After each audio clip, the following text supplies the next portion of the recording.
Good morning and welcome to today's Cabinet meeting. This is not a public meeting, but a meeting the public can attend. I'm Ros Jones, Mayor of Doncaster, and I'd like to welcome all here to today's meeting. Before we commence proceedings, I would like to outline domestic arrangements for the meeting.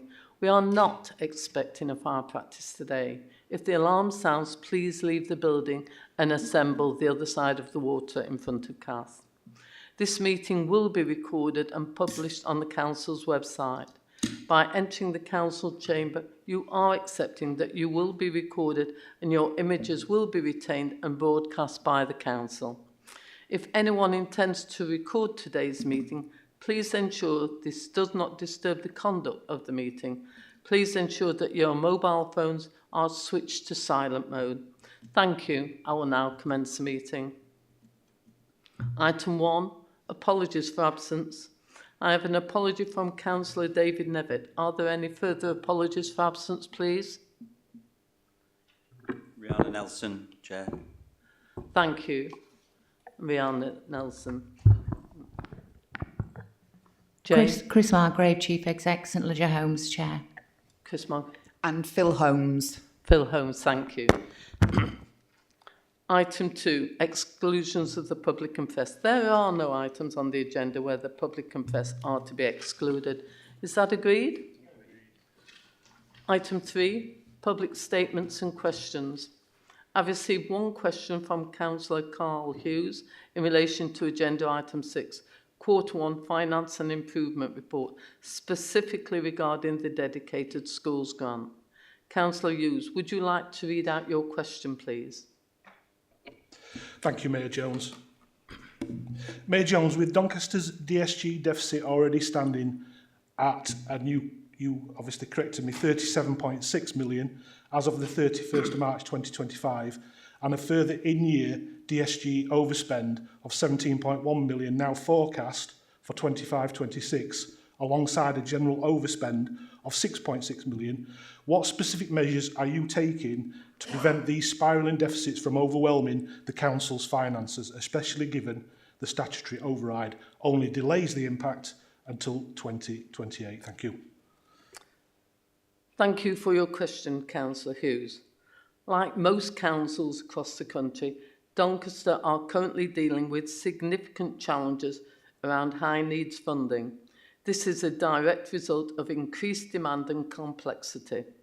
Nationally, this means that education, health and care plans have risen by 115% since 2014, and the special school population has risen by 53%, which is mirrored in the trends in Doncaster.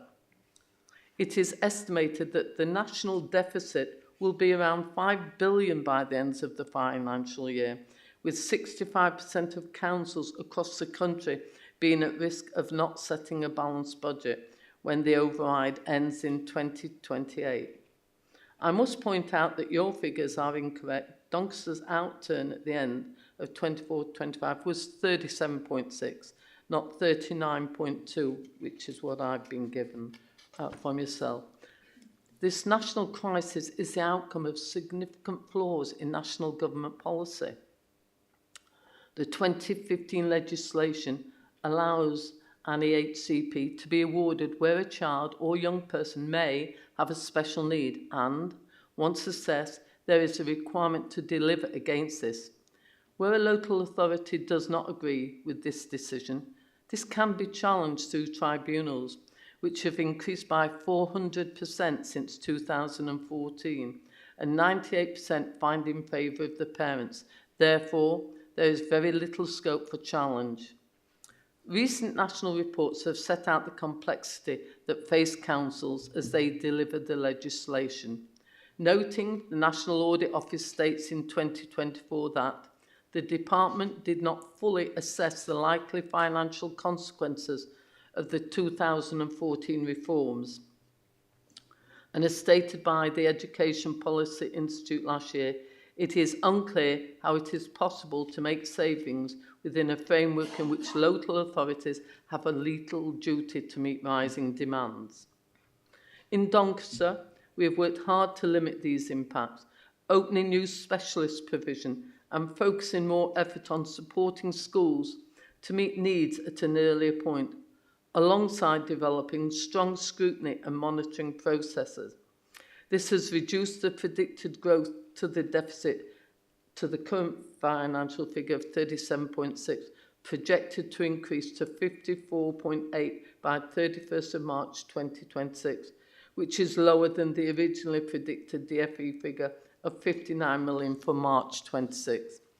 This council will continue to work with urgency around this overspend, developing significant increases in the availability of specialist places, with over 500 places planned over the next 3 years, and supporting schools and families to meet needs as early as possible.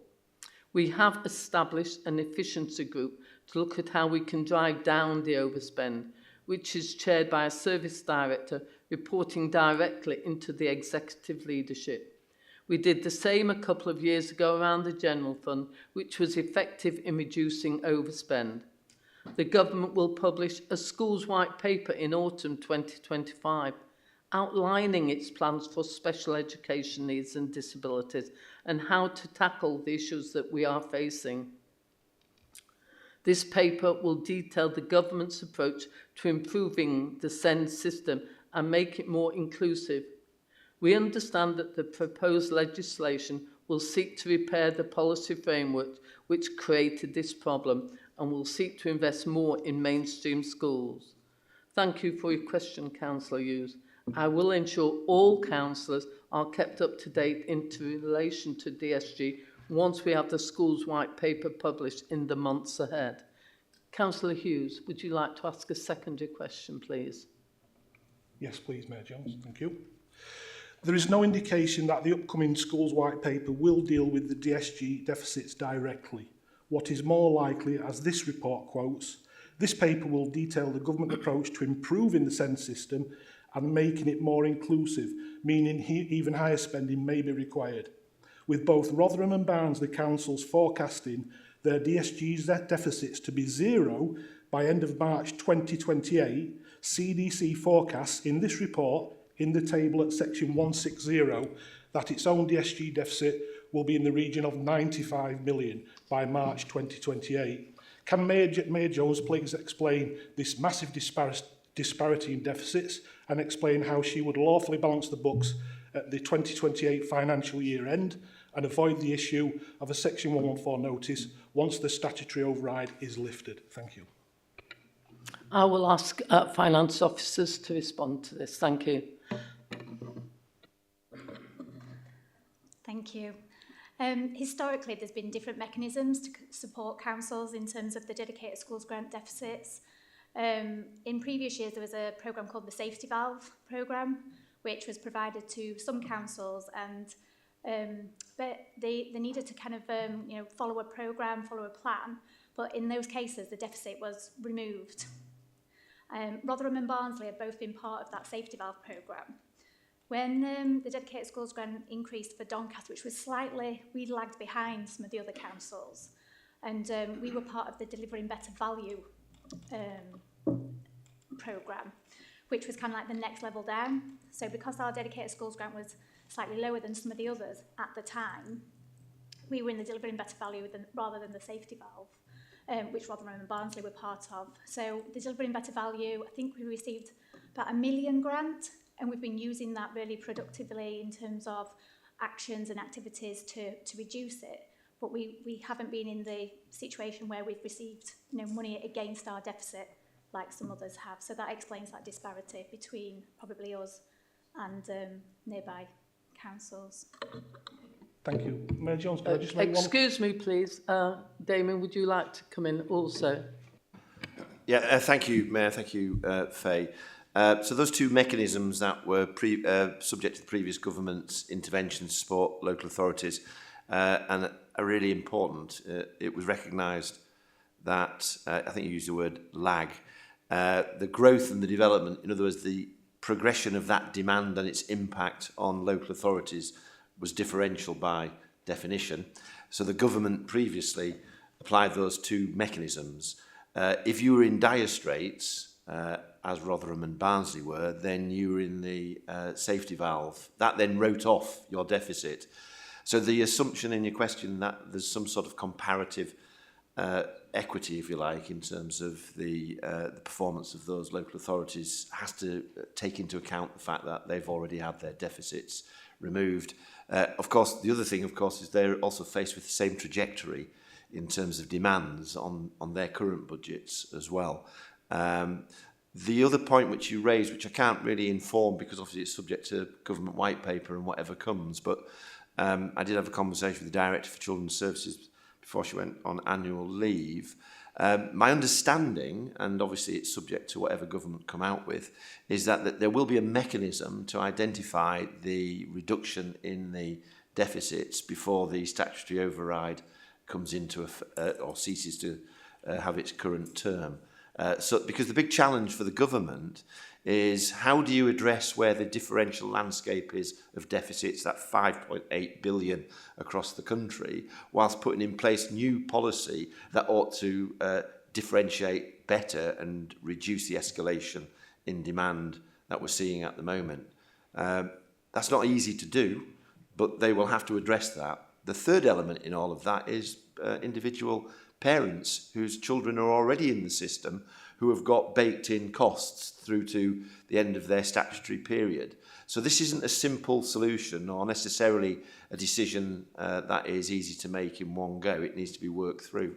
And I think the assumptions around there must be some differential performance in financial capability need to be explored in that context, is the information I would supply. Thank you.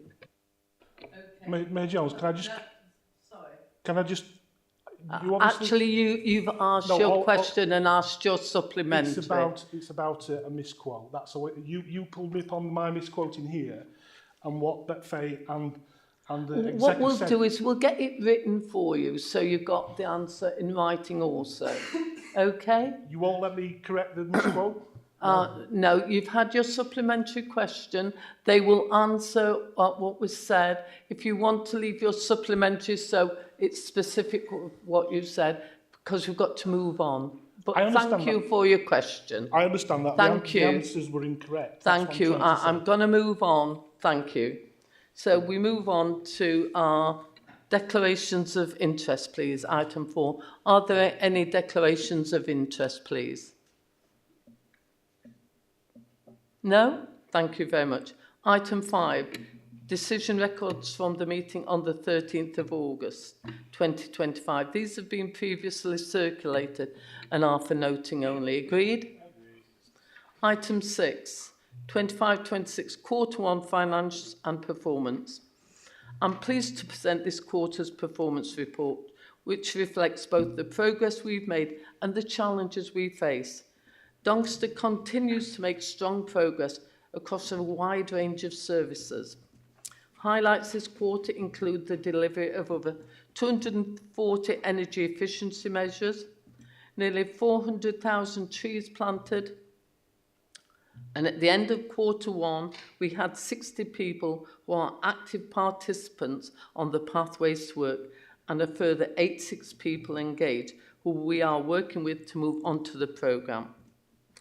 Planning performance remains robust and improvements are evident in social care assessments, housing adaptation and substance misuse recovery.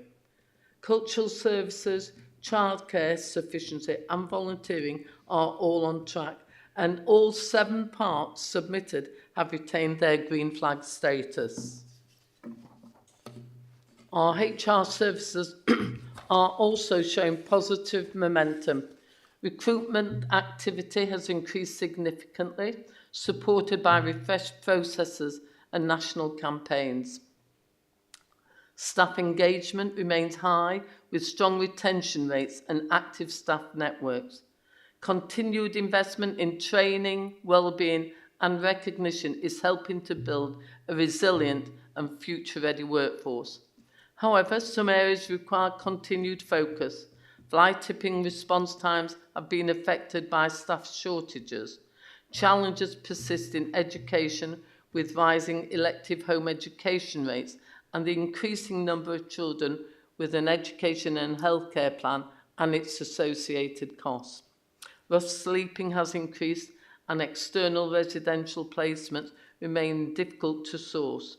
Recycling rates are fluctuating seasonally and there has been a slippage in housing and school capital programme schemes.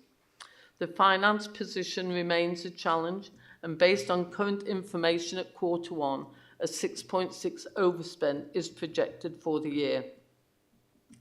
This position includes various overspends, including shortfalls against income targets, which are being partially offset by one-off contingency budgets. The main overspend is due to increased demand for adult social care. Actions will progress to mitigate this forecast position and earmark reserves will need to be reviewed with a view to being applied to achieve a balanced position at year end. In addition to the overspend, the dedicated schools grant high needs block is currently projected to deteriorate further in 25-6 and currently a 17.1 in-year deficit is projected, although this is consistent with the national position where the LGA reports an estimated 5 billion deficit by 25-26. Further urgent work will progress to consider the current information and the potential resultant financial overspend position and identify any potential mitigating actions. So we are clear about the challenges presenting themselves and we are confronting them head on. Of course, I must mention our success yesterday in having our gain share funding approved by South Yorkshire Mayoral Combined Authority. We've made incredible progress, but there is a lot of work to do to fully reopen our airport.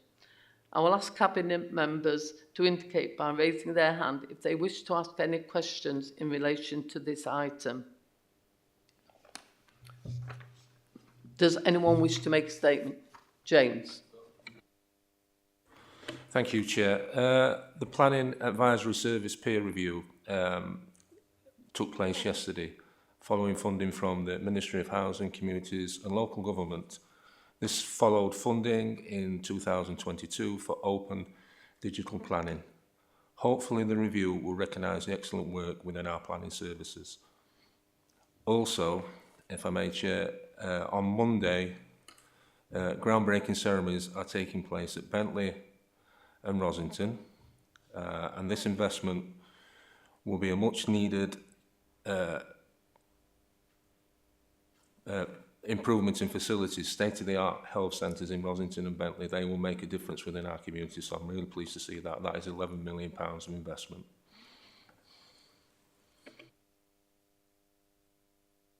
Glyn. Yes, Chair, thank you. It's very pleasing to see, as is indicated in paragraph 3, of taking forward our transformational priorities, which is incredibly important to stimulate the economic growth, which will positively benefit Doncaster in so many different ways, not least, as you said, Chair, by the opening or the perceived forthcoming opening of Doncaster Sheffield Airport, because it's going to be a really important fixture in our economy with 6,000 external jobs and 5,000 internal jobs within the airport itself. So we continue to monitor that and look forward with glee to that coming to its fruition, Chair. Thank you. I will also add the first quarter position of projections. We've often faced this. We actually do what we've always done. We actually drill down on each budget head to ensure that we mitigate any overspend where we can. And of course, we continually go through our reserves to ensure that there's sufficient there. And that will continue on because we are a well-managed, financially run local authority with dedicated staff ensuring that we are like many other authorities. And I will remind everyone in this room that we are the lowest council tax in Yorkshire because we know how hard it is out there for our citizens, but we also invest in business in order to ensure growth and prosperity comes to Doncaster. And we will continue to drive forward our businesses and work alongside with Team Doncaster to deliver for the people and the businesses of Doncaster. So, colleagues, is there a proposal to agree the recommendations as set out in paragraph 10 of the report, please? Is it seconded? And therefore the recommendations are agreed. We move to item 7, which is St Ledger Homes of Doncaster Limited, Key Performance Indicators and Tenant Satisfaction Measures, update for Q1. I will ask the Deputy Mayor, Councillor Glyn Jones, to introduce this item. Thank you, Chair. Colleagues, before us today we have a report from St Ledger Homes, which includes the Q1 performance against the key performance indicators set by this council. Also attached to the documents are a series of detailed benchmarking information which enables us to consider the performance of St Ledger Homes against the rest of the social housing sector across the country. As we know, amongst the key performance indicators, we set St Ledger some very challenging targets. In 15 of these areas, St Ledger Homes are either meeting the target or are within agreed tolerances of the target, and in 13 areas, St Ledger Homes did not meet the target we set. Before commenting on some of the areas where targets were not met, I would like to mention a couple of areas for colleagues to note. Firstly, for KPI 1, another exceptional performance on rent arrears where the target was exceeded. However, St Ledger are committed to monitoring and improving this KPI as we progress through the year. Secondly, for KPI 5, settled accommodation at prevention stage has exceeded target due to improvements in case management, resulting in 51%, which is above target and also better than the same period last year. In actual terms, we have helped an additional 150 households secure settled accommodation to prevent homelessness than Q1 last year. Additionally, there has been strong performance on KPI 7 with responding to complaints, all targets being met for these 3 KPIs. I will now address some of the areas where targets were not met. KPIs 2 and 3 relate to rent loss on void properties and the time taken to let properties. Although not meeting target, when benchmarked, St Ledger compare favourably with other housing providers, councils and ALMOs and score above the median on these indicators. It is also worth noting that the number of voids held at the end of June shows a reduction compared to the previous 2 months. This should equate to an improvement in performance. St Ledger Homes are reviewing the entire voids process to establish if further efficiency can be found. However, with an ambitious acquisitions programme, this will be challenging. We will continue to ensure St Ledger prioritise this critical area through a sustained focus. In relation to KPIs 4 and 5, which deal with homelessness, whilst KPI 4 is still below target, the number of households in hotels at month end was 65, down from 76 in the previous month, and 36% lower than the same period last year. I also want to reiterate the points I have made previously. Firstly, as a council, we will continue to do all we can to assist those that are forced to live without a permanent home. Doncaster is not unique. Every council across the country is experiencing homelessness issues. As a council, we are doing far more than within our statutory duties. Teams across the St Ledger and the council are working closely to support anyone experiencing homelessness or at risk of homelessness. I need to make a point about KPI 10. Month-on-month performance remains disappointing but stable.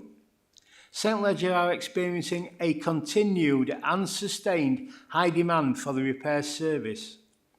There is more work to do here for St Leger as the service is trying to cope with repairs in addition to an increase in demand for repairs. An example of this is we usually undertake around 65,000 repairs per year. Last year we saw an increase of around 8,000 additional repairs within this year, and it's likely this year to be much higher. There has also been no increase in resources for this service, so in reality, it's the same resource we are using to complete more repairs. St Leger recognise that there is still more work to do, but wanted you to be aware of just how challenging this actually is. It's pleasing to see the sustained and continued improvement in emergency repairs completed in time frame, now within tolerance and approaching the target set by this council. I commend this report to Cabinet Chair. Thank you. Colleagues, any questions or statements, please? I will add that looking at all the KPIs, many of them are in green, and where they are not, mitigating circumstances are there that support it that way. However, the things that I look at very seriously as things like gas servicing, and no, it was in red. However, we have a robust access, a robust access process for gas that is being followed, and therefore we've got a dedicated access officer leading on this, because it's vitally important for things that are crucial to life that we are gain access. And when we're having to go through courts to gain access, it's quite frightening when it's something that will prevent any accidents happening in our tenants. Also, we've seen asbestos, but again within tolerance. And if you look at our Q1's performance again, it's unbelievable with the numbers that we are finding that we are able to keep to our KPIs. I'm delighted to see, although it's showing red, the actual spend by St Leger, where we as a local authority always seek to get people to spend locally wherever possible, as long as value for money is being delivered. And St Leger Homes have gone above and beyond to try and reach what is more than a stretch target, because we honestly believe that money spent within our own establishments and within our own environment means that the £1 circulates and stimulates the economy. So I'm delighted to see how they're going there. With that, colleagues, anyone else got anything to say about the targets and the KPIs, please? No? And therefore, can I ask that proposal to agree the recommendations as set out within paragraph 3 of the report? Is it seconded? The recommendations are agreed. That now concludes the item of business on the agenda today. I would like to thank everyone for their attendance and input, and I will now close the meeting. Thank you. Trouble with my